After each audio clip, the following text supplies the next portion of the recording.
Vivo con llévame sin guión, sin pared, donde hasta el silencio tiene algo que decir después. Hey, ¿qué rollo? ¿Cómo están? Soy su amigo Gabo Balmen y esto es En Vivo con G Balmen.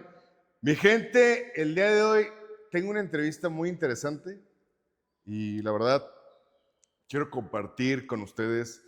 A lo mejor que en esta entrevista van a escuchar cosas que no sabían, que tenemos que cuidar, cosas que pues tenemos que echarle más ojo, ¿no? Que a lo mejor lo dejamos pasar. Y pues bueno, el día de hoy tengo una entrevista muy fregona y quiero un fuerte aplauso para Julio Ramos, el doctor. Gracias, Doctor Julio, ¿cómo está? Gabo, gracias por invitarme a participar de esta entrevista y estoy muy bien, estoy muy contento de estar en esta entrevista y pues platicar lo que de alguna manera podamos compartirle al auditorio. ¿Cómo le gusta más que le diga doctor Julio o doctor Riñón? Pues creo que los dos son buenos, digo, paulatinamente después de haberle dado mucho auge al término de doctor Riñón, la gente le ha ido dando otra vez el regreso al doctor Julio Ramos, pero los dos personajes me caen bien, con los dos me llevo de pocas y créeme lo que ha sido muy agradable darle una revolución a lo que tanto me apasiona, que es la salud de los riñones. Y pues sé que te has echado un clavado a mi personaje y a lo que de alguna manera la historia de más de 18 años de desarrollo profesional me han dado como experiencia y sin embargo, pues creo que sigo cada día más aprendiendo y pues estar aquí para compartirle una experiencia a la gente que escucha este podcast, pues yo creo que es para mí algo maravilloso. Para empezar, ¿cómo es tener un papá que sabe medicina aeroespacial? Pues fíjate que es un concepto que desde niño viví a las faldas de mi padre, fui un hijo faldero a su papá, por lo tanto me tocaba vivir junto a los aviones desde niño. Mi padre tuvo la experiencia de estar en el Colegio del Aire durante muchos años, entonces mi niñez fue a un lado del Colegio del Aire, por lo tanto para mí era algo apasionante. La aeronáutica es algo que me emociona. Quizás en algún momento de mi vida quise ser piloto, pero al vivir pegado a mi papá, soñé con un día vivir en el mundo médico, pero no dejaba en todo momento de subirme a los aviones sin justificación alguna. Me tocaba hacer algo que los pilotos hacen cotidianamente, se llaman toques y despegues, que es subir y bajar permanentemente para hacer aterrizajes de manera correcta. Por lo tanto, para mí era algo impresionante y curioso. Iba acumulando mis horas de vuelo como si fuera un piloto y hacía una bitácora. Me fijaba cómo llenaban sus bitácoras y yo hice una hoja igual y la hice y la llenaba cotidianamente cada que me podía subir a un avión, viviendo esta experiencia, pero sin lugar a duda, vivir de la mano de alguien que vive la aviación, para mí sigue siendo a mis 50 años recién cumplidos, una experiencia donde creo que la aviación va de la mano con mi forma de pensar. Sigo soñando y sigo volando en mis ideas. Eso. Doctor, ¿cómo fue ese Julio que le financiaba sus libros a los estudiantes en la UDG? Fíjate que ese Julio era un Julio que vivió pegado de la necesidad de trabajar. Empecé a trabajar desde los 7 años de edad, por lo tanto, mi experiencia laboral desde la niñez me marcó a no traer la bolsa vacía, a tener una capacidad económica diferente, y no fue la excepción la carrera. Por lo tanto, el comprar libros a los mayoristas y financiarles a mis compañeros fue una forma de sustentarme, y la que es hoy mi compañera y mi esposa, madre de mis hijas, era mi socia comercial. Su carro se convirtió en la bodega de los libros para poder traer lo necesario. Obviamente vendía libros básicos y de especialidad y fue una forma en la que me pude hacer económicamente. No compré carro hasta que acabé la carrera porque de alguna manera tenía que darle la vuelta al recurso y tenía que tener siempre un respaldo en las casas editoriales. Por lo tanto, si no dejaba un depósito, no podía sacar libros que garantizaran, porque en ese momento pues mi poder adquisitivo no era el mismo que ahora.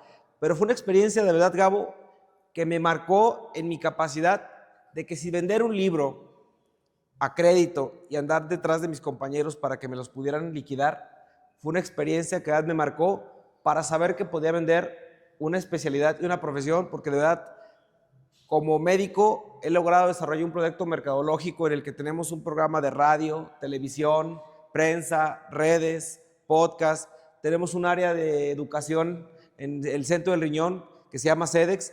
Por lo tanto, me marcó porque creo que los libros me dejaron esto, que hay que seguir compartiendo la enseñanza, no solo a través de la literatura, sino también a través de los espacios. Y por eso creamos un espacio no lucrativo en donde compartimos la enseñanza después de 15 años de fundada la clínica, para que los futuros profesionales de la salud en enfermería, medicina, psicología, nutrición clínica puedan captar un poquito de lo que estos 15 años de experiencia en salud renal nos han dado.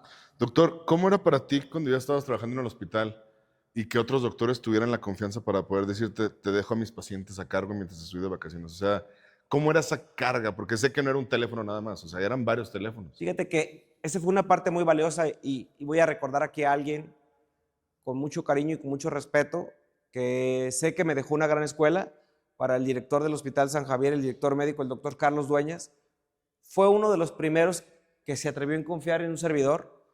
Yo no dimensionaba hasta dónde mis capacidades habían evolucionado y él fue uno de los primeros que se atrevía a irse del país y a dejarme su teléfono, su radio y poder atender pacientes en cualquier estado, críticos, no críticos, y dar la cara a mis 26 años a pacientes en estados críticos sin tener todavía una especialidad, pero daba la cara de manera tal que me permitió, en ese momento quizás no me caía el 20, pero para mí significó mucho en mi evolución como profesional y más en un hospital de tal reconocimiento en esta ciudad, porque fue uno de los hospitales pioneros en el mundo de la medicina privada en tener tantas subespecialidades y obviamente el asistir tanto al director general como al director médico para mí fue una de las más grandes escuelas para reconocer que estaba haciendo las cosas médicamente de forma diferente.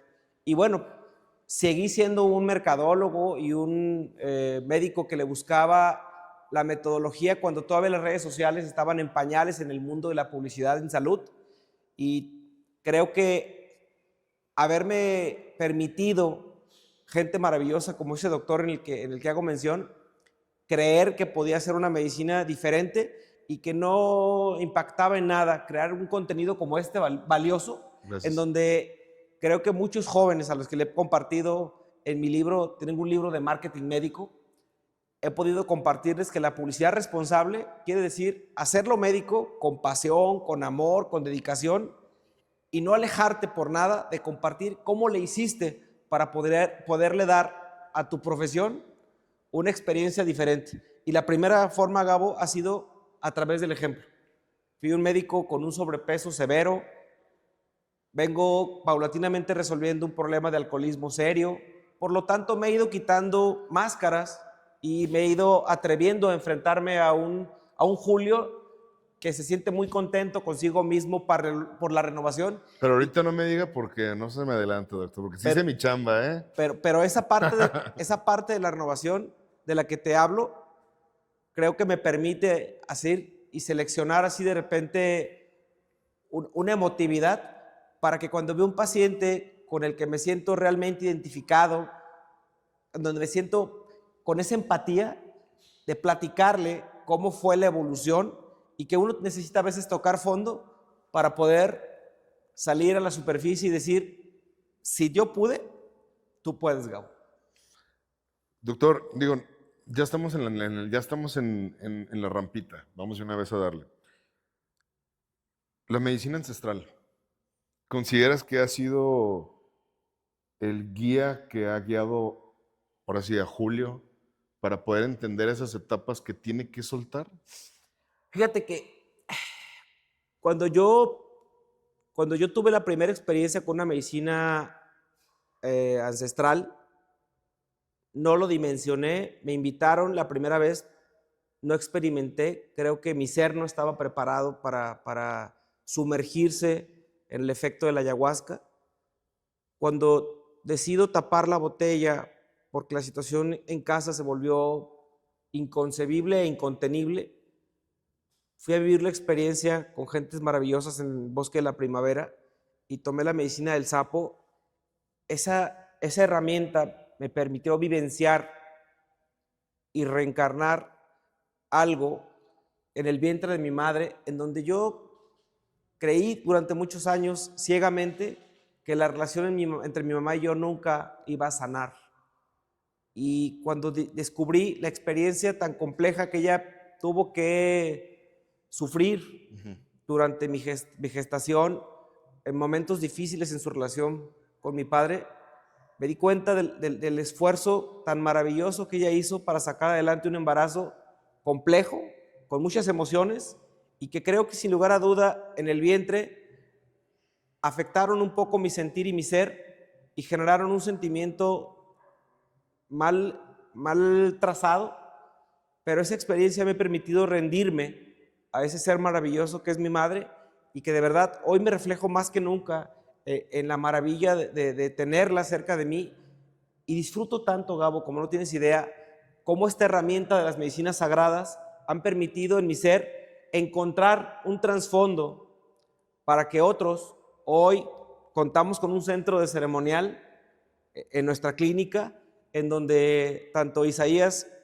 un chico a quien amo y que es parte de los colaboradores de la clínica, un enfermero muy profesional y además muy cariñoso con un servidor, porque me ha llevado a atreverme a convertir ese centro del riñón en el centro de las almas enfermas, en donde compartimos sin ningún fin de lucro medicina de forma gratuita para toda la gente que se acerca una vez al mes. ¿Ancestral? Ancestral, damos medicina. Yo quiero ir. Damos medicina del sapo y hemos logrado... Pero, a ver, perdón que lo interrumpa, doctor. ¿El sapo cuál? ¿El bufo? Bufo alvarius. ¡Wow! Su madre. Bufo alvarius. Y bueno, ¿pero que no te mueres cuando lo fumas? Sí, claro. Yo creo que yo debo de tener, no sé, unas 30 o 40 ceremonias vividas, algunas dobles, otras triples, con medicina secuencial. Pero tú hiciste una pregunta hace un momento en la cual te quiero refrendar que todos los que nos ven en este podcast tengan la confianza, una, de que no pasa nada, que siempre tenemos ahí una mochila de primeros auxilios, una tabla de reanimación, un equipo de paro. ¿Por qué? Porque somos un equipo de profesionales para la salud. Pero yo creo que la parte más fundamental, en donde la salud emocional es algo en lo que tenemos que de verdad sanear a la gente. Tengo una serie de testimonios, Gabo, en la que no te puedes imaginar cómo pacientes que llegaban a tomar hasta 10 o 12 fármacos para controlar su presión arterial, su glucosa, su calidad de sueño, su problema intestinal, sus diarreas, sus infecciones urinarias, después de la corrección de sus emociones y haber sido testigo, pacientes que de verdad tienen junto a un servidor más de 10 o 12 años en la consulta y que se convirtieron en compañeros ya, hermanos, yo les llamo ya hermanos espirituales. Hoy los veo de verdad en una forma tan evolucionados, Gabo, que muchos de ellos al despertar después de la medicina es tan agradable verlos cómo corren diciendo tu nombre y recordándote en su despertar que sientes un compromiso moral de paternidad, de respeto, porque lo que vivieron fue una emoción que probablemente desde su infancia y a veces desde vidas pasadas venimos arrastrando, rompiendo con esa estructura a la que estábamos aferrados, con un sentimiento de rencor, de enojo, de frustración para con nuestros padres, nuestros hermanos, para con muchos individuos con los que interactuamos y que a veces por esos llamados problemas que nosotros inventamos, que construimos una serie de fenómenos existenciales, pero cuando nos damos cuenta a través de la medicina y llegamos a darnos cuenta de que esto solamente es una matrix y que todo esto es una figuración, que esta entrevista no está existiendo, que esta entrevista es algo actuado entre tú y yo, pero que estamos muy felices de ser este personaje. Me encanta hoy vestirme del doctor Riñón, me encanta hoy disfrazarme del doctor Julio Ramos, pero me encanta compartirle a los demás que la experiencia del bufo alvarius, de la ayahuasca, del samadhi, de la psilocibina, de la anahuasca, me han llevado a vivir experiencias, Gabo, que de verdad han transformado y que si vivo en un mundo científico y me atreví a cruzar esa barrera tan delgada, es porque de verdad encontré una capacidad de sanarme y hoy, de verdad, lo digo con mucho orgullo, de ayudar a sanar a otros. Es algo que de verdad soy testigo fiel, he acompañado a más de 400 o 500 personas a vivir esta experiencia. He pedido a gente maravillosa como César de Morey que nos comparta desde Guamuchi, desde Guamuchi, Sinaloa, a vivir la experiencia aquí. Ha venido gente de otras partes, me han invitado a compartir podcasts en Guatemala, Venezuela, El Salvador, para contarles una historia de verdad honesta en la que me he podido quebrar en llanto, pero con esa efusividad y esa emoción de sentir el corazón reparado, en la que de verdad, si pudieran sentir un poquito de esta paz con la que hoy me casé y que no pienso de verdad generar una condición de discordia entre la paz y yo, porque la emoción de vivir en paz conmigo me ha permitido sanar y ayudar a sanar a otros. Y soy una herramienta fundamental para que otros seres que acuden a la consulta no vayan a una consulta, vayamos a una meditación y a una sanación. Desde el inicio de que tú recibes a una persona en la puerta, lo levantas, lo abrazas, lo apapachas, lo mimas. Hoy no lo regañas, hoy lo comprendes, lo respetas, porque en esa silla estás tú. Es un espejo del alma, Gabo. Y esa parte empática que los profesionales hemos perdido, hoy puedo voltear a ver la lente de esta cámara y decirle con respeto que cada uno de los que me visitan merecen mi amor y mi respeto. Yo, doctor, la única medicina ancestral que he hecho es el cambo. Fuerte porque dura mucho y creo que, pero tiene sus indicaciones cada una. Creo que cada medicina tiene, y cada uno tenemos de alguna manera un llamado. Yo te puedo decir que la experiencia con Sapo, Bufo Alvarius, para mí fue una con la que tuve una gran identidad, pero he vivido, y en tu casa tengo Samadhi, Ayahuasca, y de verdad no las uso más que cuando percibo un llamado. No es algo que cause una adicción, no es algo que cause una dependencia, no es algo que te llame de forma diferente. La gente dice, y la voy a seguir necesitando. Es un mito. No se dejen. Yo no he tenido en más de 400 o 500 personas que han cruzado por mi camino como compañeros en esta sanación. Nunca he vivido una experiencia de que alguien tenga una condición, por lo menos he tenido una situación que tenga un desenlace diferente. Nunca. He tenido gentes que el haberse encontrado con ese fantasma de un clavado al interior los asusta y los sorprende. Pero de verdad, yo nunca he experimentado algo en la que alguien haya puesto en riesgo su seguridad, su vida, y he cuidado a muchas personas. Si me invitas un día, yo sí quiero, ¿eh? Tu casa está abierta, te digo la siguiente fecha, y creo que ojalá lo puedas dejar en un cistillo, claro, en este podcast, porque Luz Vital es un grupo que está abierto para toda la gente. Lo hacemos el fin de semana pasado, a esta fecha que estamos grabando esta entrevista. Tuvimos una experiencia. Los grupos cada día se llenan más, pero de verdad no tiene ninguna intención de lucro. Quien puede aportar una cuota de recuperación lo hace. Quien de verdad no lo puede, de verdad lo hacemos de corazón. Hemos logrado tener acceso a la medicina con el único objetivo de respetar, porque agradecemos a la madre naturaleza que nos provee esas herramientas y la usamos con total respeto, Gabo. Doctor, cambiando un poquito el tema, ¿cuántas plumas tienes? Pregunta muy complicada. ¿Cuál es la más difícil y cuál es la más sentimental que tienes? Pues tengo la primera que me regaló mi mamá y tengo algunas que me han regalado gente muy, muy importante. Una pluma que regaló don Carlos Monsiváis, que en paz descanse. Que ahorita tengo unas preguntas ahí también. Tengo la experiencia de haber compartido y que me firmara por última vez el último libro que firmó antes de morir.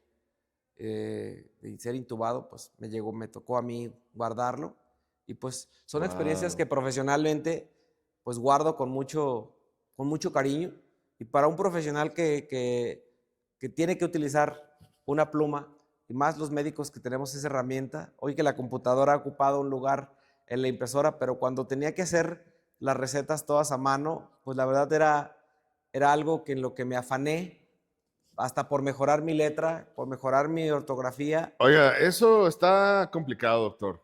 Sí, tengo una letra bonita. Pero nunca me ha tocado un doctor con letra bonita. Tengo una letra, de verdad. Fui un niño que en mi secundaria y en mi prepa compraba libros mágicos, el libro mágico, para poder mejorar mi caligrafía. Y de verdad te prometo, tengo excepcionalmente la letra. Mi padre también tiene una letra y mi papá tiene una ortografía y tiene una letra súper comprensible, súper elegante. Además de ser un excelente orador, es un excelente escritor. Pero por la verdad tengo un compromiso, tengo una vara muy alta, porque mi padre tiene 84 años, sigue estudiando, sigue aprendiendo, por fin se acaba de jubilar, después de muchos años de seguir ejerciendo la medicina. Creo que la verdad tengo un compromiso moral. Mi padre fue director del programa de bioética en la Secretaría de Salud en Nayarit, por lo tanto, mi parte de desarrollo profesional y ético está muy comprometido por lo que él dejó como legado y que afortunadamente tengo la dicha de todavía tenerlo en mi camino de vida. Para él, todo mi respeto, mi agradecimiento y mi amor, porque de verdad me ha dejado una huella en mi camino. Y mis padres, sé que en un momento hicieron el mejor regalo que me pudieron haber dado, que era separarse para poder hacer que un crecimiento en su hijo menor tuviera una evolución. Difícil que un hijo lo pueda hacer extensivo de esta manera, pero para mí tiene un gran significado el haber valorado que mis padres algún día se atrevieron a separarse, porque dio pie a un desarrollo profesional que hoy sé que tanto mi madre como mi padre se sienten de verdad satisfechos de haberme empujado a darle una oportunidad a muchos seres y hacer lo que tanto me apasiona. Hago lo que amo y amo lo que hago, por lo tanto, estoy bendecido, Gabo. Muy, muy bendecido. Yo creo que tengo más de 300 plumas Montblanc. Sí, créemelo. Y por ahí tengo más guardadas, pero la verdad dejé de apasionarme, pero por ahí algunos siguen quedándose con la cultura de guardarme y regalarme plumas y pues las seguimos coleccionando.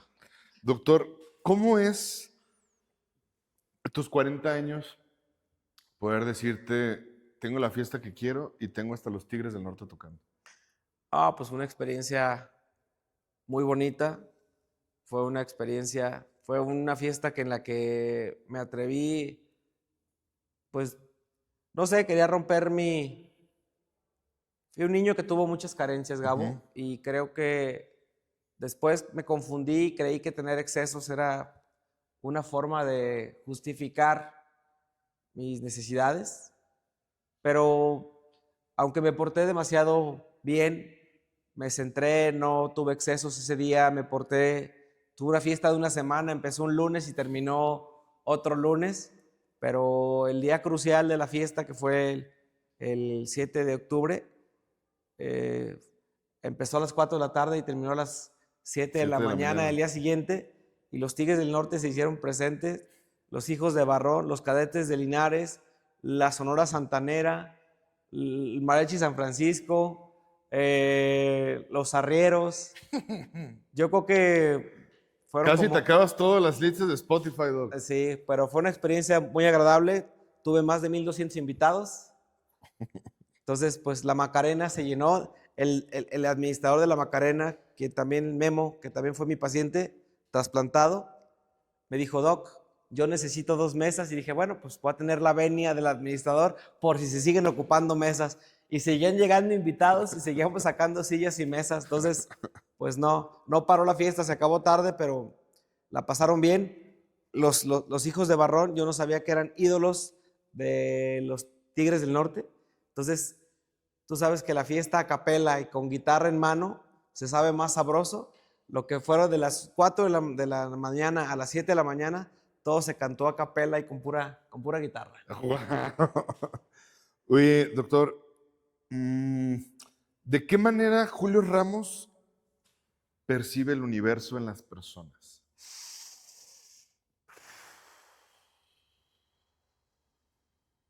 Antes que nada, ¿le ofrezco un agua? Sí.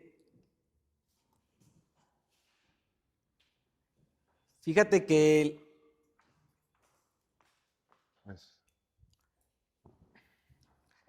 el universo de los demás está vinculado al servir. Yo trato de ver qué necesidad de servicio tiene la gente que me visita. Y si alguien percibo que tiene una necesidad un sentimiento de angustia, trato de primero apaciguarla.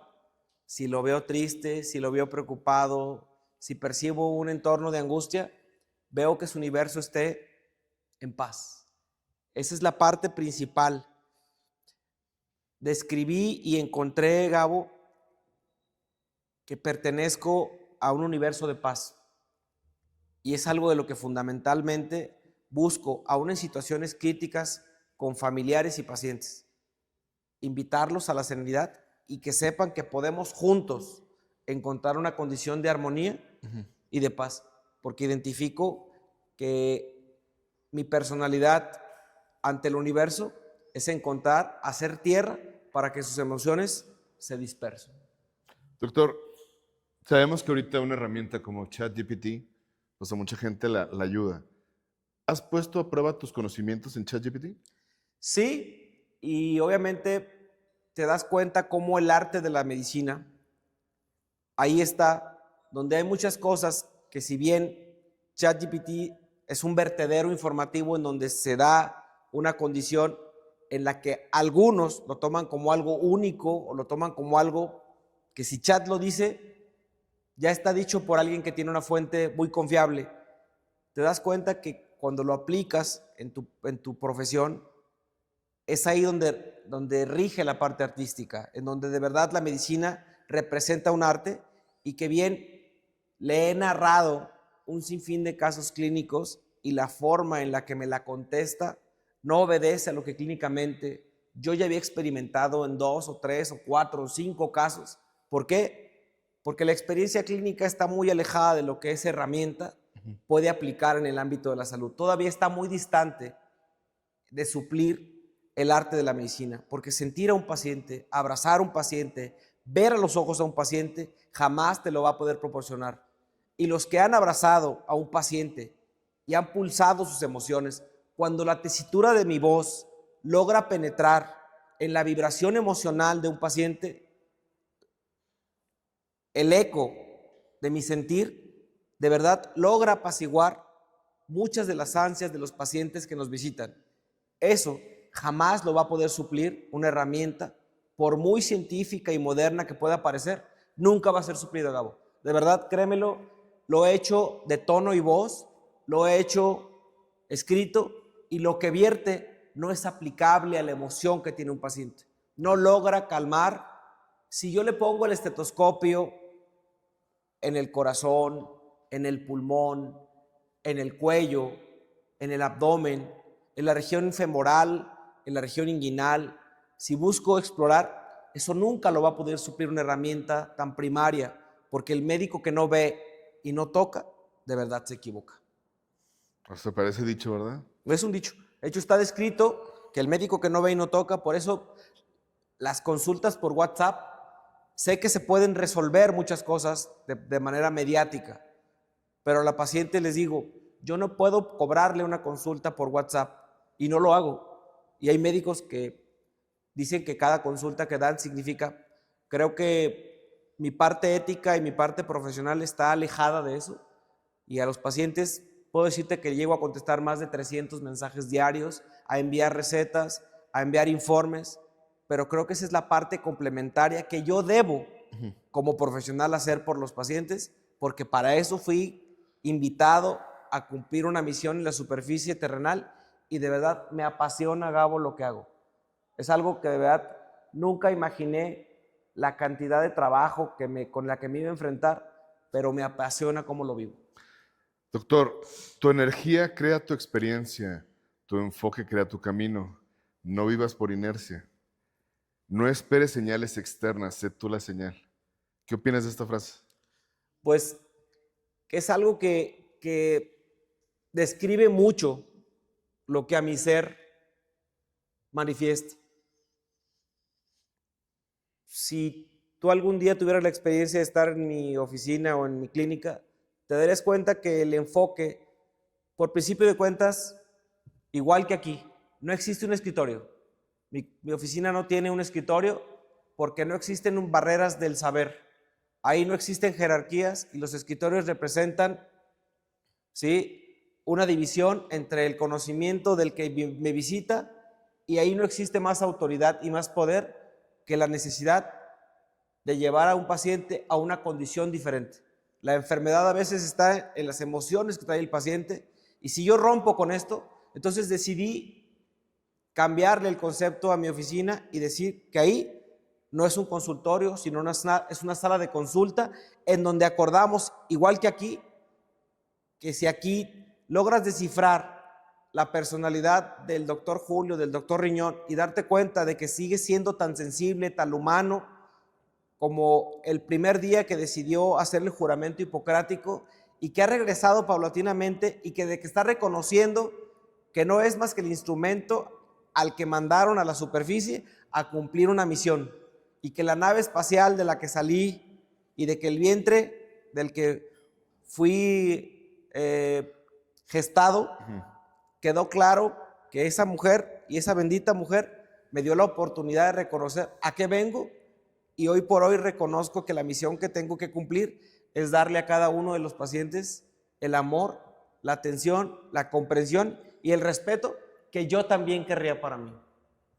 Me gusta. ¿Qué es lo que más aprecias del escritor Wayne Dyer? Aparte de su libro de todo lo que, ¿cómo se llama?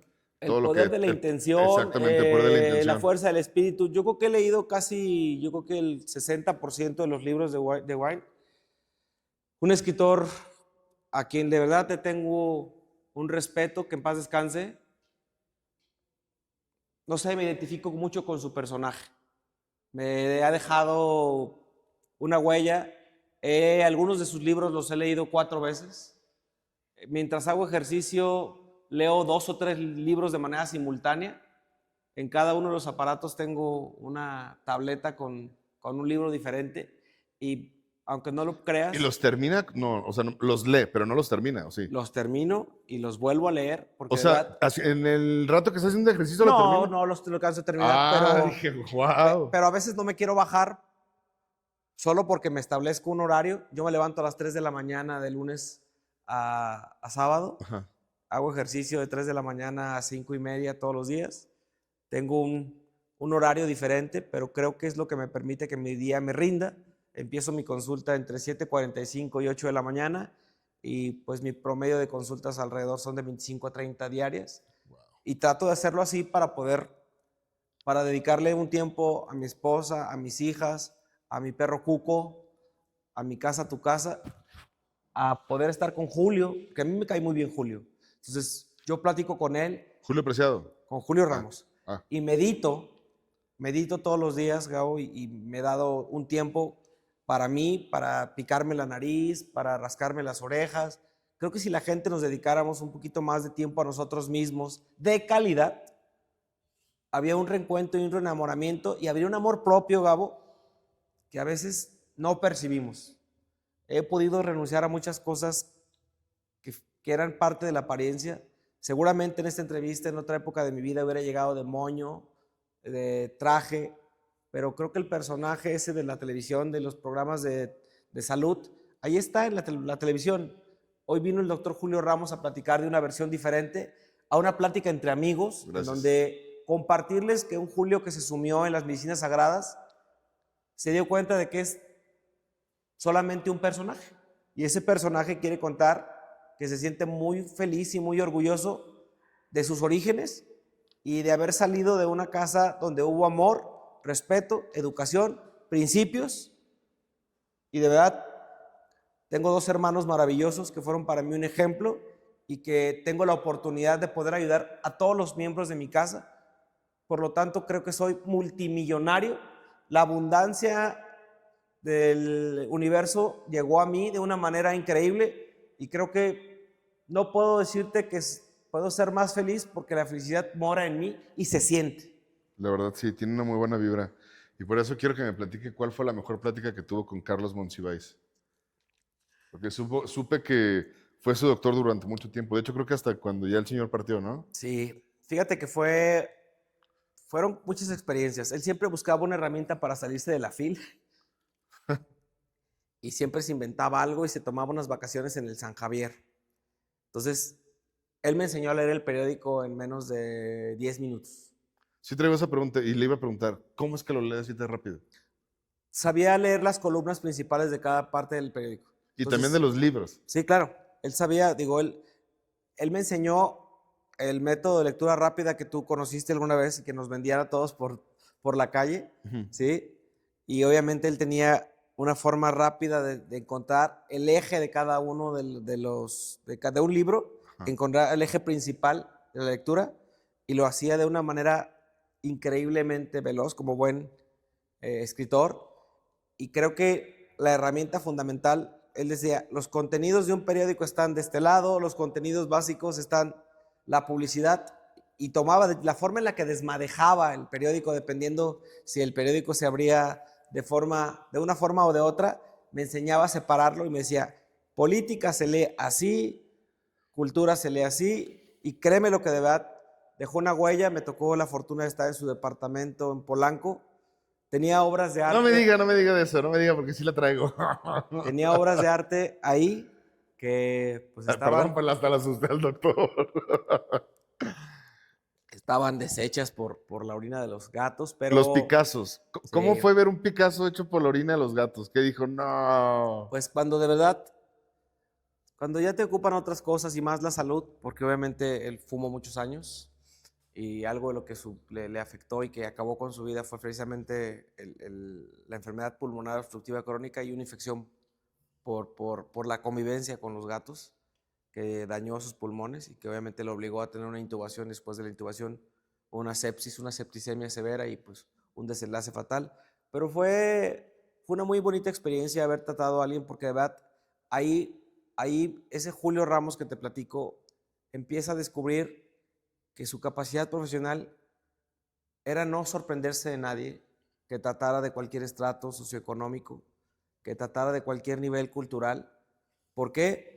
Porque el haber tenido la experiencia de tener un padre con una cultura tan vasta me permitió que el lenguaje con el que yo me pudiera dirigir a cualquier persona, vengo de un barrio como el barrio de Santa Tere, ahí empecé a trabajar. Por lo tanto, yo puedo ponerte a intercambiar albures con un diablero, con un lavacarros, o me puedo poner frente a un político a conversar sobre otros temas, pero yo se lo debo gracias a Dios y a mi familia, porque me enseñaron de alguna manera a utilizar el lenguaje de una manera muy conveniente o de una manera muy vulgar, pero de cualquier manera lo disfruto, te lo prometo, lo disfruto al máximo. Y créeme lo que rompo de repente en una consulta con un paciente que llega de verdad muy frío, muy rígido, logro hacerle cosquillas en el alma para que suelta una carcajada. Y a veces con un abrazo, con una sonrisa, y te puedo decir que más de alguna vez, aún en hombres, con un beso. Ok, ok. Pues, doctor, ¿consideras que la meditación no llega a ser un plano tan profundo como lo es la meditación, la medicina sagrada? Yo creo que cuando ya llegas a un plano, Gabo, en lo que tu meditación logra tener la profundidad y desarrollas esa capacidad, no necesitas ya una medicina.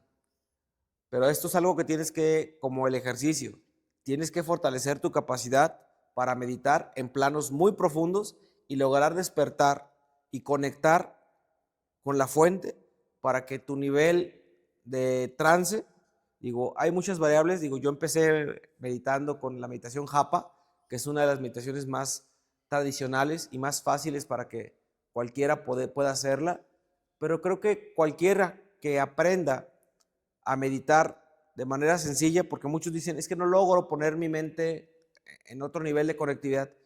Yo también llegué a considerar que no tenía la capacidad, hice muchos intentos en la azotea de la casa, en el patio, me escondía para poderlo hacer. Después me di cuenta que podía tener la perturbación de una banda a un costado y que yo lograba conectar y borrar y ni siquiera darme cuenta que había alguien a un lado tocando mariachi y yo estaba conectado en un nivel muy diferente y me había encontrado en ese viaje a muchas cosas con las que llego horas después me encontraba trabajando emocionalmente, Gabo.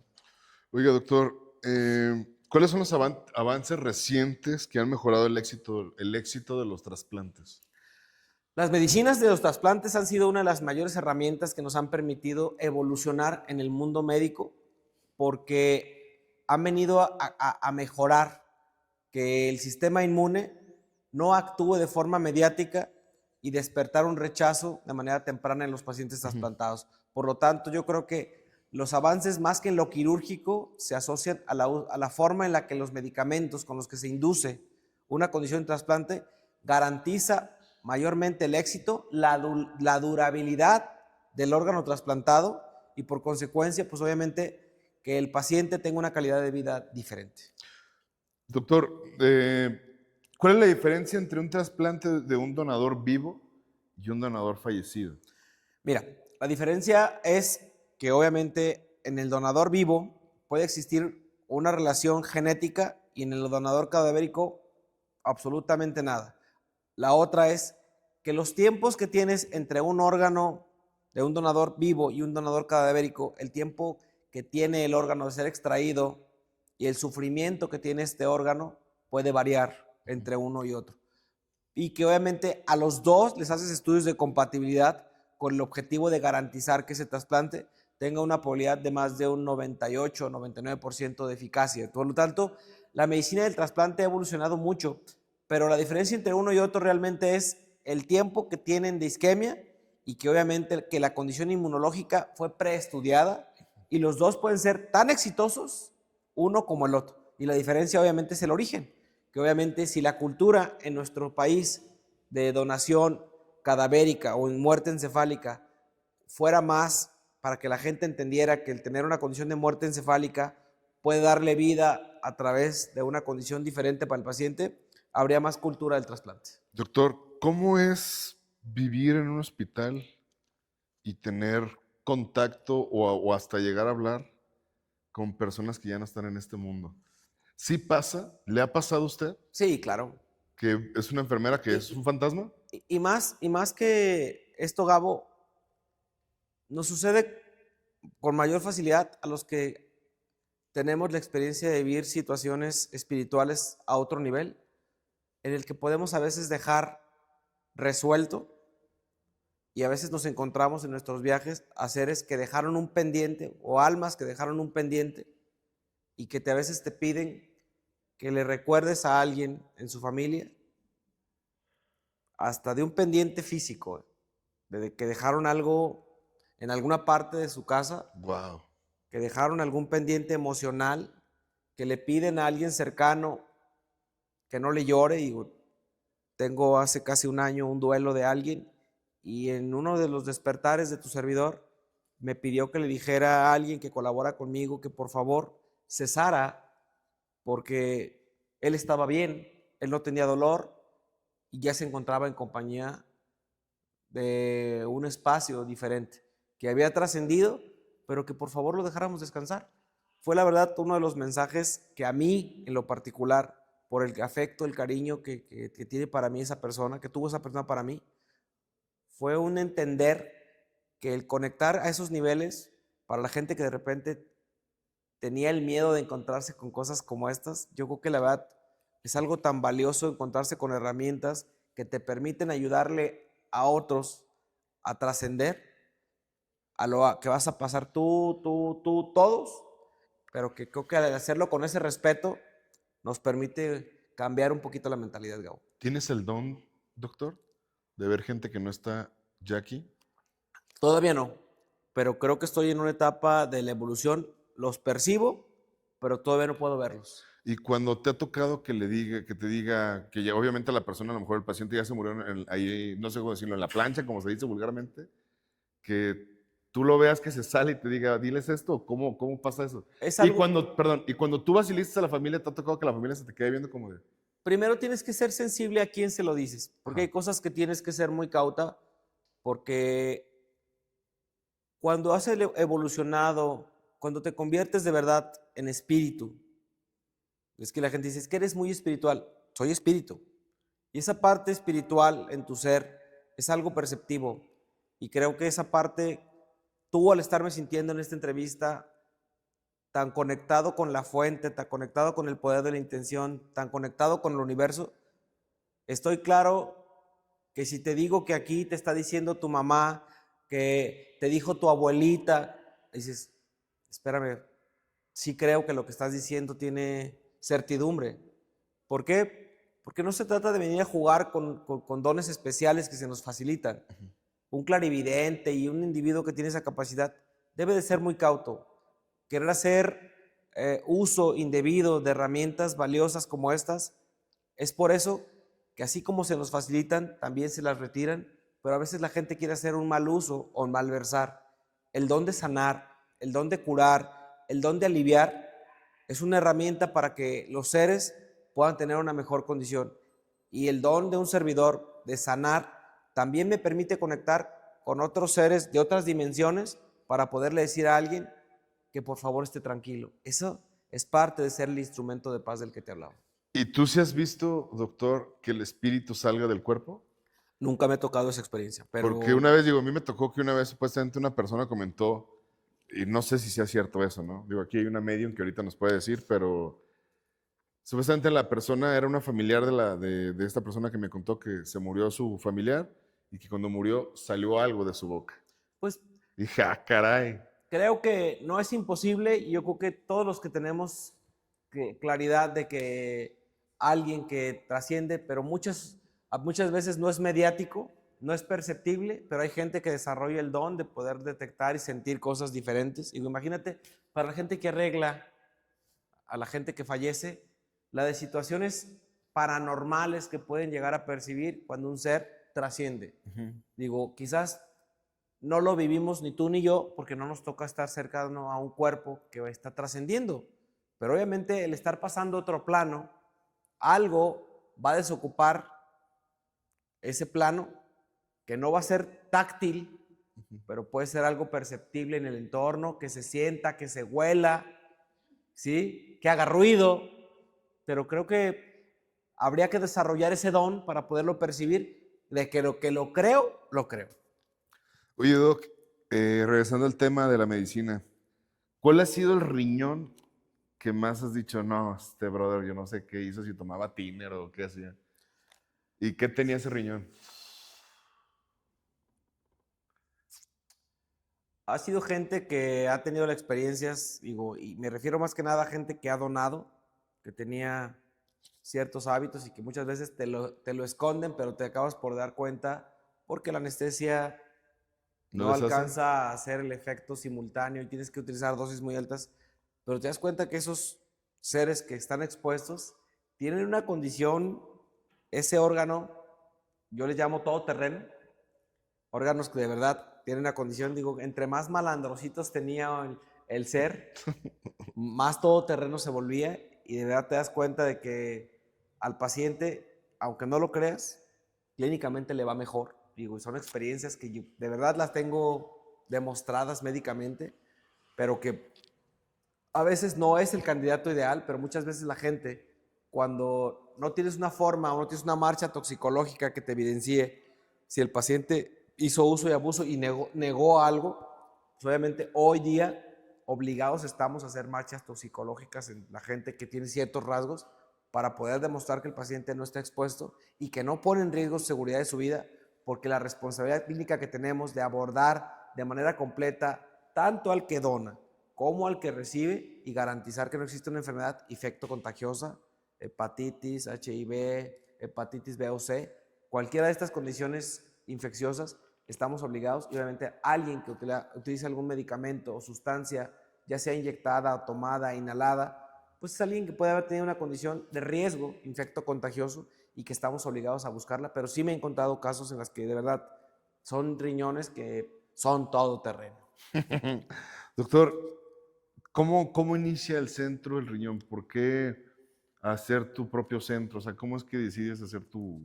Mira, Jalisco desafortunadamente es el estado con más necesidad en enfermedad renal a nivel nacional. Okay. Es el estado del país que más enfermos renales tenemos desafortunadamente, y que me doy cuenta de que solamente había unidades de hemodiálisis, consultorios, y buscaba una forma integral de poderle brindar al paciente un manejo clínico completo, colocarles catéteres de hemodiálisis, ponerles medicamentos para el trasplante, hacerles evaluaciones ultrasonográficas, rayos X, laboratorio, farmacia, procedimientos, plataforma de inmunología, farmacia de medicamentos de alta especialidad, en fin, cosas que de verdad el paciente renal pudiera tener como una herramienta.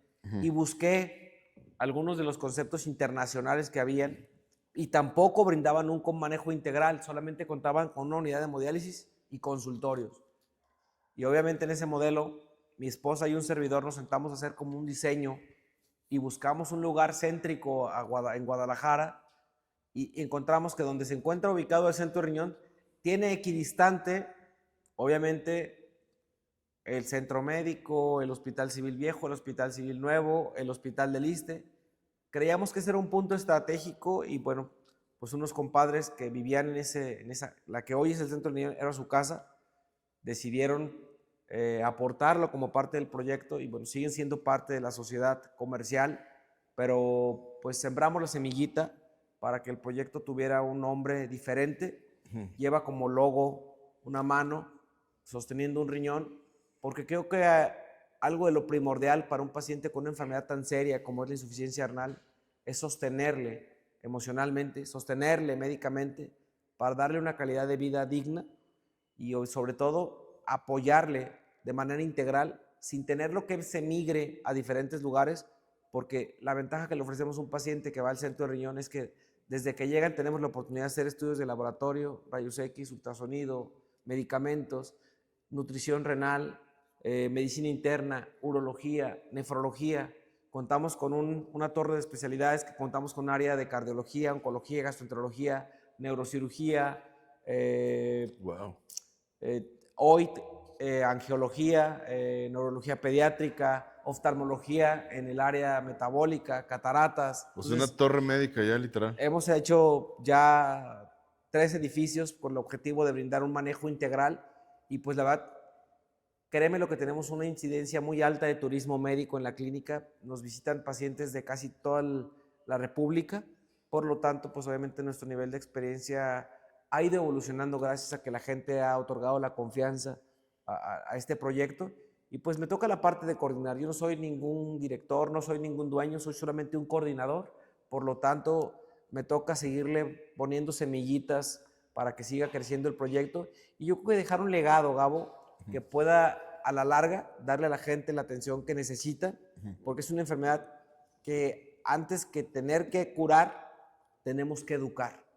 Yo creo que partir de la base de que educar y cambiar estilos de vida puede prevenir tanta enfermedad renal. Doctor, ¿cómo, digo, ya tuve yo aquí en el programa, de hecho le doy con mucho gusto a mi padrino Julio Preciado, y un reel que se hizo muy viral fue el de usted. Pero yo quiero saber ahora de usted la versión de cómo fue que Julio Preciado y tenía la cita y no fue, y hasta el siguiente año fue, ya fue cuando le dijo, ya esto ya valió madre. Ni modo, jefe, te toca, pa. Tú sabes que él estaba muy clavado en la fiesta y se aventó 2 fiestas consecutivas y canceló 2 citas. Entonces, cuando alguien insistió que había vuelto a llamar para hacer una tercera cita, yo le dije que me daba pena, pero que tanto merece el respeto como un servidor y que no. Entonces, acudí a una fiesta con un buen amigo y estaba el Coyote, su compadre, y el Coyote le pidió al anfitrión que me pidiera el favor de que le diera entrada a don Julio porque se enteró que ya le había cancelado. Yo le había negado la cita y le dije que me daba mucha pena, pero que la verdad yo creo que los dos merecíamos respeto, que él, si él iba a hacer lo que él quería, ¿qué me esperaba buscando un trasplante? Sí. Entonces le di la cita ahí, enfrente de su compadre, el Coyote. Fue el Coyote al consultorio y de ahí le marcó y le dijo, compadre, estoy con el doctor Julio y me está diciendo que le va a dar un espacio el día 15 de septiembre, de hecho vino a cantar al Salto ese día. Y llegó 2 horas antes, se sentó afuera del consultorio con lentes oscuros, serio y enojado.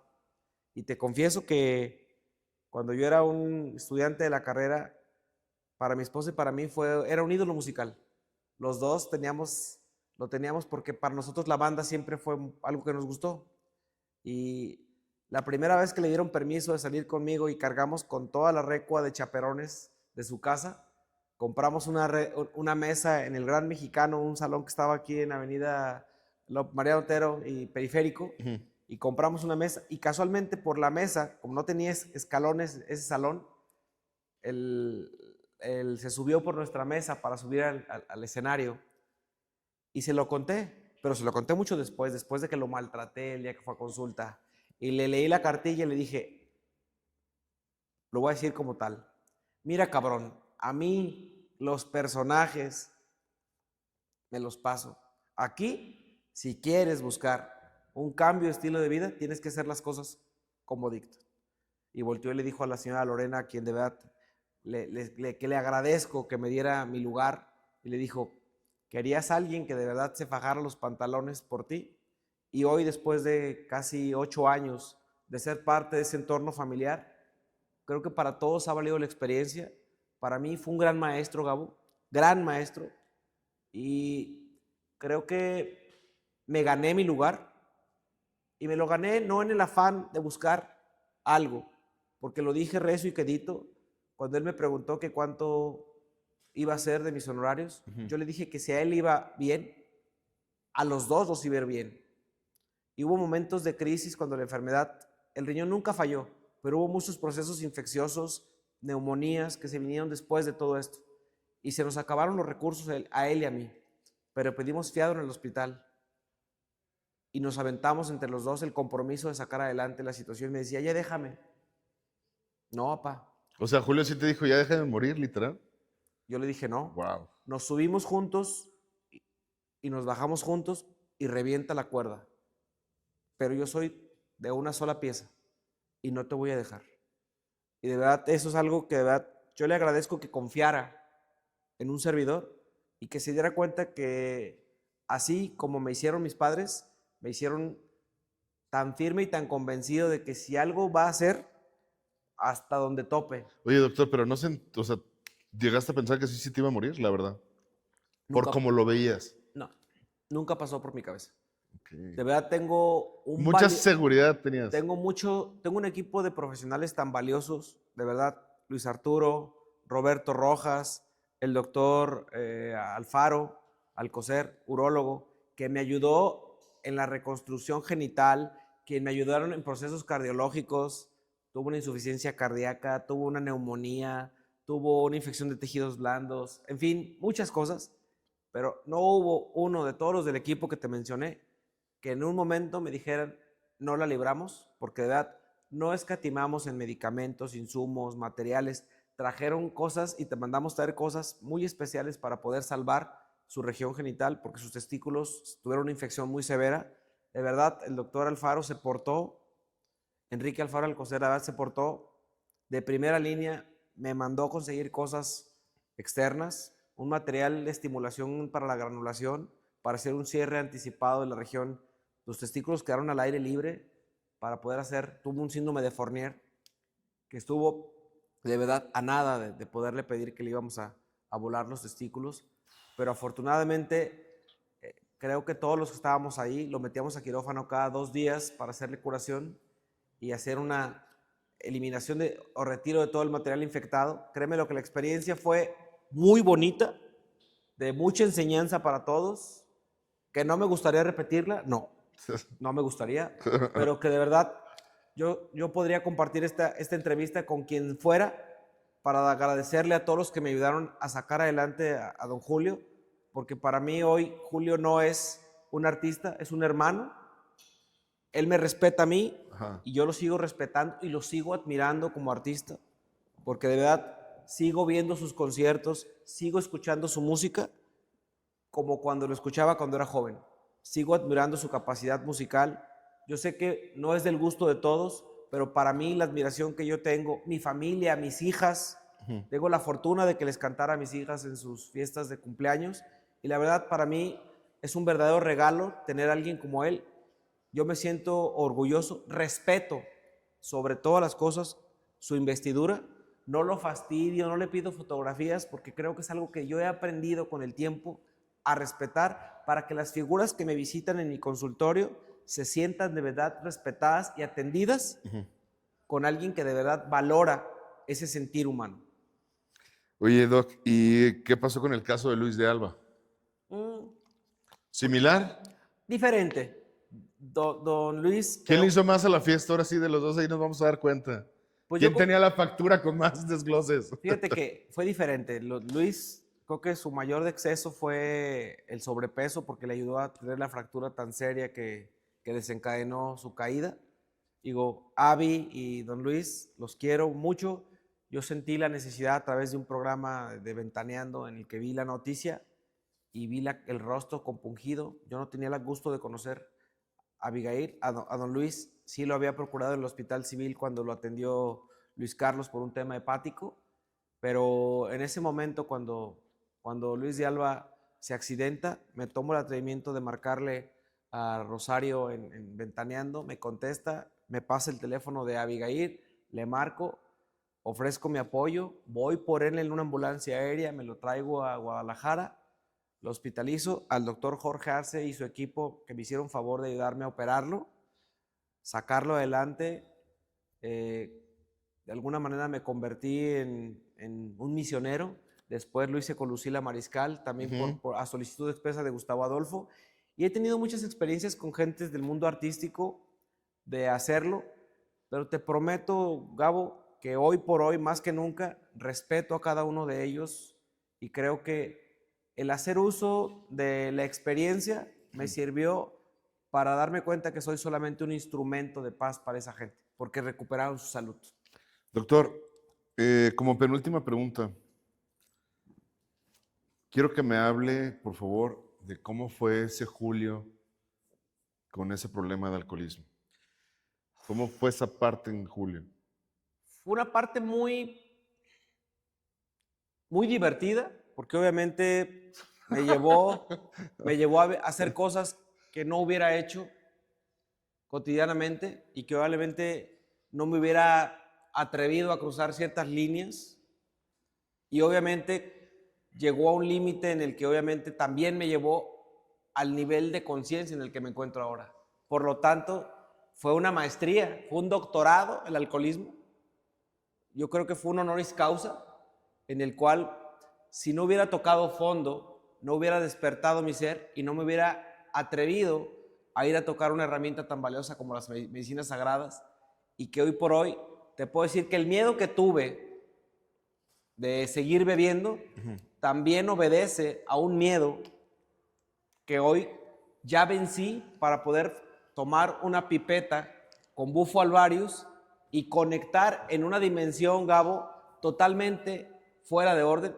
Espero que el día que yo te tenga enfrente para fumarle al sapo y decirte te veo de regreso, de verdad sientas el valor, y que cuando salgas y me digas qué pasó, te darás cuenta de que esto no está tan cercano a la experiencia, porque desconectarte o morir, como algunos dicen, porque el efecto del DMT que se genera a través... Es cuando estábamos en la panza de mamá, ¿no? ¿Ese es el DMT? Se produce en dos momentos el DMT, cuando nacemos y cuando morimos, ¿sí? Y la glándula pineal responsable de la estimulación de esto, obviamente, cuando tú liberas esta sustancia, induces un estado que obviamente yo le preguntaba a uno de mis guías que si cada experiencia era diferente. Y concluimos después de más de 40 ceremonias que cada experiencia definitivamente era distinta y era como la silueta de una mujer, cada una era distinta. Por lo tanto, para mí, el alcoholismo ha representado la forma más respetuosa de reconocerme que necesitaba ayuda, la forma más respetuosa de reconocerme que si yo puedo y si yo pude enfrentar a la esclavitud de beber todos los días, cualquiera que diga yo puedo, yo le voy a creer, porque yo creí en mí. Porque sé que también la pandemia fue fuerte para ti, ¿verdad? Totalmente. Con la pisteada, ¿no? Fue una esclavitud porque creía que todo lo que había de alguna manera guardado se estaba yendo, hice malos negocios, tomé malas decisiones, pero fue en ese trance que me atreví en la recta final de la pandemia a tapar la botella, y han salido muchos fantasmas a flote, pero la verdad, Gabo, creo que entrevistas como estas me han dado la oportunidad de viralizar, ¿sí? Un concepto en el que creo que todos los que estamos esclavizados a algún mal hábito, podemos dejar el cigarro, el alcohol, las mujeres, la ludopatía, en fin, creo que aprender a querernos también nos enseña a querer a otros. Y creo que por eso me ha permitido en mi profesión a ver a todos los pacientes con amor, a todos tratarlos con respeto y recordar que soy solamente un instrumento y que soy una herramienta para ayudarle a usted, al que me visita, a sanar, a ir y a robarle una sonrisa al que está sentado en la silla, a hacerle cosquillas al alma de los pacientes, porque la mejor medicina con la que puedo empezar a sanar es robar una sonrisa a los pacientes. Doctor, para finalizar el podcast, ¿usted cree que le pagó bien al Julio de 10 años, 11 años? Yo creo que ya le devolví, con muchas experiencias, le devolví mucho porque ya le pedí disculpas por todo aquello de lo que lo había privado, por todo aquello de lo que lo había insultado, por todo lo aquello que de alguna manera lo había convertido en esclavo de alguna codependencia. Por lo tanto, yo creo que ya llegó de vuelta y trae su costal lleno de morralla, pero creo que traigo mucho más a mis 50 años para compartirle a cada uno, porque si bien no fueron momentos a veces sencillos, fueron verdaderamente unas enseñanzas y hoy para mí representan una cátedra digna de compartirla con cualquiera. De verdad, a mí no me da pena platicar que soy un alcohólico, no me da pena decir que soy un obeso, que llegó a pesar 150 kilos y que rompió con el modelo. No, me siento muy feliz de haber podido cambiar mi modelo, porque de verdad, si yo pude, tú también puedes. Doctor, de verdad, quiero decirle que muchas gracias por esta plática, pero también quiero agradecerle principalmente a mi maestro Omar Alonso, porque gracias a él llegué a usted. De verdad que mucha gente escuchamos hablar del doctor Julio, pero poco sabemos todo esto que nos contó. Pues es una experiencia, Gabo, que la podría contar todos los días, porque yo creo que yo aprendo de todos los días, y creo que sigo siendo una esponja. Estamos ávidos de seguir aprendiendo unos de otros, y si yo puedo compartir y dejar una semilla en cada uno de los que vea este podcast, yo grabaría todos los días un podcast diferente para dejarle a la gente una experiencia, porque un Julio que estuvo muy enfermo y sigue aprendiendo de todos los demás, va a tener siempre una oportunidad de experiencia, Gabo, de decirle a la gente que el hacer de este tipo de contenidos un contenido con valor hace la diferencia. Hacer un podcast en donde nos burlamos de la gente o donde nos reímos de alguien que pasa por un momento difícil. Yo creo que soy fan de los podcasts, busco y rastreo entrevistas con contenido con valor. ¿Por qué? Porque creo que nos reconstruimos a través de estos. He dejado algunas cuentas de redes sociales que no te dejan otra cosa y solamente te distraen, pero leo todos los días por lo menos 50 o 60 páginas, hago ejercicio todos los días y creo que la mejor medicina que existe es dar amor. Es la más barata, compartir un abrazo es la medicina más bonita que he podido encontrar, no cuesta nada, dar un beso le levanta el ánimo, beso 10 veces a mi mamá al día, porque creo que hoy que se le fue la memoria a ella y se dice, ya me despedí. No, mamá, despídete las veces que sean y las veces que quieras. ¿Sabes por qué? Porque el día que no estés no me voy a poder despedir de ti. Y eso es algo que todos los que tengan la dicha de tener a sus padres no las desaprovechen. Gracias por compartir eso y ahora sí es la última pregunta. ¿Tú cómo vives eso del todos los días, el volver a recordarle a tu mamá lo mucho que siempre la has querido? Fue algo con lo que me costaba trabajo expresar con mi mamá un sentimiento de abrazos, de caricias, pero hoy lo disfruto de una manera tan plena. Cuando llega a mi oficina, llega como Pedro por su casa, abre la puerta como si fuera cobrador y me encanta que lo haga porque sabe que es la patrona. Su fotografía está en mi consultorio, por lo tanto, cuando la gente entra y voltea y les digo, es la jefa. Amen, besen, abracen a sus padres, porque cuando ya están en un cajón, no lo van a poder hacer de la misma manera. Tóquenlos, grítenles, tómense muchas fotografías y grábenlos sonriendo, porque eso es con lo que yo voy a vivir el día de mañana, con la sonrisa y el agrado de la madre que hoy tengo la dicha de tener. Y de verdad, qué mejor regalo es que en la recta diferente de su vida tenga un hijo enamorado apasionadamente de ella. La tengo en un altar. Todo lo que mi madre necesita, no me privo de ofrecérselo. Eso es para mí un regalo, y lo hago con mi padre, con mi madre, con mi suegro, con mi suegra, con mis hijas, y lo hago con mis pacientes. Tengo muchos testigos de que no me privo de darle a mis pacientes un gesto de amor. Las palabras mueven, Gabo. Sí. El ejemplo arrastra. Regálame sus redes sociales, por favor. Soy Dr. Julio Ramos, Doctor Riñón, por Instagram y a través de Facebook como Dr. Julio Ramos Oficial, y pues a través de Torre Médica. Tenemos muchos espacios para poderles compartir. En todos me meto, pero de verdad el más directo es a través de Instagram, en donde puedo compartir todas mis emociones y contesto el 99% de mis preguntas que me hacen de forma directa. Así sean cosas que liguen a un sentimiento en contra, también estoy dispuesto a contestarlos, porque creo que el haberme enfrentado al monstruo disfrazado de Julio Ramos en contra de Julio Ramos ya se destruyó. Fue como misión imposible, se autodestruyó ese mensaje en el que yo ya no estoy en contra de nada, estoy a favor del amor al prójimo, y creo que es la mejor vacuna que le pude poner a la sociedad, romper con ese fantasma de no poder darle amor a los demás. No importa el color, la raza, el sexo o las distinciones, creo que todos somos dignos de darnos amor, Gabo. Ojalá este mensaje que haya dejado a través de este podcast te dé a ti una vibra y una emoción diferente, porque el estar en una entrevista y donde conectas con la emoción, las lágrimas llegan por naturaleza. Sí. Gente, En vivo con Llévame, sin guión, sin pared, donde hasta el silencio tiene algo que decir después. Preguntas que abren cajones del alma sin llave, y el invitado sonríe. ¿Cómo supiste eso hace años?